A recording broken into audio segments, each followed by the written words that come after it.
রান্নাবাটির পক্ষ থেকে সকল দর্শক বন্ধুদের স্বাগত জানিয়ে শুরু করছি আজকের রেসিপি। আজকে বানিয়ে ফেলেছি খুবই মজাদার, দারুণ সুস্বাদু বেগুনের ভর্তা।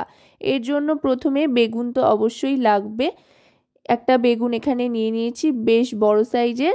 এবার বেগুনটাকে মাঝ বরাবর কেটে নেব। তার আগে নিচের অংশটা একটু কেটে বাদ দিয়ে দিচ্ছি, বোটা সমেতই মাঝের অংশটা কেটে নিয়ে ভালো করে সর্ষের তেল মাখিয়ে নেব। অবশ্যই কিন্তু সর্ষের তেল মাখাবেন। এবার এটা চাটুতে পোড়াতে দেব।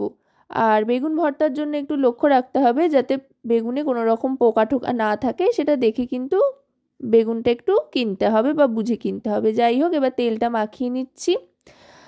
আমরা সাধারণত বাড়িতে চাটুতে বেগুন পোড়া দিয়ে থাকি, একেবারে জালি নিয়ে গ্যাসের ওপরে বসাই না। তাতে করে অনেকটা সুবিধা হয় এটাই যে চাটুতে পুড়িয়ে নিলে বেগুনের থেকে যে জুসটা বেরোয় পুড়ে যাওয়ার পর, সেটা গ্যাসের বার্নারে পড়ে গ্যাসের বার্নারটা নষ্ট হওয়ার বা নোংরা হওয়ার সম্ভাবনাটা অনেক অংশে কমে যায়। আপনারা কিভাবে বেগুন ভর্তা বানান সেটা কিন্তু অবশ্যই আমাকে কমেন্টে জানাবেন। দেখুন কথায় কথায় কিন্তু বেগুনটা খুব সুন্দর পুড়ে গিয়েছে আর দারুণ সুন্দর একটা বেগুন পোড়ার গন্ধও ছাড়ছে। বেগুন পোড়ার গন্ধটাও কিন্তু আমার দারুণ লাগে।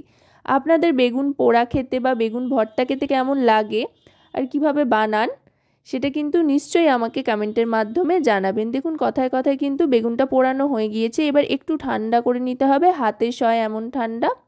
শীতকাল যেহেতু বেশ ভালোই লাগছে উষ্ণ উষ্ণ গরম বেগুনের খোসা ছাড়াতে বা ছাল ছাড়াতে, যাই বলুন না কেন। এবার ছালটা ছাড়িয়ে নিচ্ছি বেগুনের থেকে। ছাড়িয়ে নিয়ে বোটা থেকেও বেগুনটাকে ছাড়িয়ে নিয়ে একটু ছড়িয়ে দেব। আর খোসার গায়ে লেগে থাকা যে বেগুনের একটু আধটু অংশ আছে সেটাও কাচিয়ে কুচিয়ে ভালো করে বার করে নেব। এবার কড়াইতে সাদা তেল গরম করে তাতে দিয়ে দিচ্ছি রসুন কিমা। চাইলে আপনারা ঘিতেও বানাতে পারেন, গাওয়া ঘিতে, তবে আজকে আমি সাদা তেল দিয়ে করছি। সাদা তেল দিয়েও বানালে কিন্তু দারুণ লাগে। এখানে আমি 1 টিস্পুন পরিমাণে রসুনের কিমা দিয়ে দিয়েছি। রসুন কিমাটা ভাজতে ভাজতেই এর মধ্যে দিয়ে দিচ্ছি পেঁয়াজ কুচি আর লঙ্কা কুচি। যেহেতু আমি এখানে একটা বেগুন নিয়েছি তাই পরিমাণ অনুযায়ী একটা পেঁয়াজ কেটে নিয়েছি কুচি কুচি করে, আর তার সাথে লঙ্কাও নিয়ে নিয়েছি দুটো। পেঁয়াজ আর লঙ্কাটা ভালো করে ভেজে নিতে হবে আর রসুনের কাঁচা গন্ধটা চলে যাওয়া পর্যন্ত কিন্তু একটু ভেজে নিতে হবে মিডিয়াম টু লো ফ্লেমে। দেখুন পেঁয়াজেও কিন্তু একটা হালকা গোল্ডেন কালার চলে আসতে আরম্ভ করেছে। এবার এর মধ্যে দিয়ে দেব টমেটো। একটা টমেটো দিয়ে দিলাম, ছোট করে টুকরো করে নিয়েছিলাম সেটাই দিয়ে দিলাম। দিয়ে এবার টমেটোটাকেও ভালো করে ভেজে নেব। এবার দিয়ে দিচ্ছি পরিমাণ মতো লবণ। এটা কিন্তু খুব একটা বেশি মশলাপাতির প্রয়োজন হয় না, খুব সামান্য উপকরণেই চটজলদি কিন্তু বেগুনের ভর্তা তৈরি হয়ে যায়। বেগুনটা পুড়তে যতক্ষণ, তারপরে কিন্তু বেগুনের ভর্তা বানাতে আর বেশি সময় লাগে না। এবার বেগুন পোড়াটা দিয়ে দিলাম, দিয়ে এবার ভালো করে মিশিয়ে নেব। তারপরে দিয়ে দেব বেশ খানিকটা ধনেপাতা কুচি। আশা করব রেসিপিটি আপনাদের ভালো লাগবে। যদি রেসিপিটি আপনাদের ভালো লাগে তাহলে অবশ্যই রান্নাবাটি চ্যানেলটিকে সাবস্ক্রাইব করে লাইক শেয়ার কমেন্টের মাধ্যমে আমাদের পাশে থাকবেন।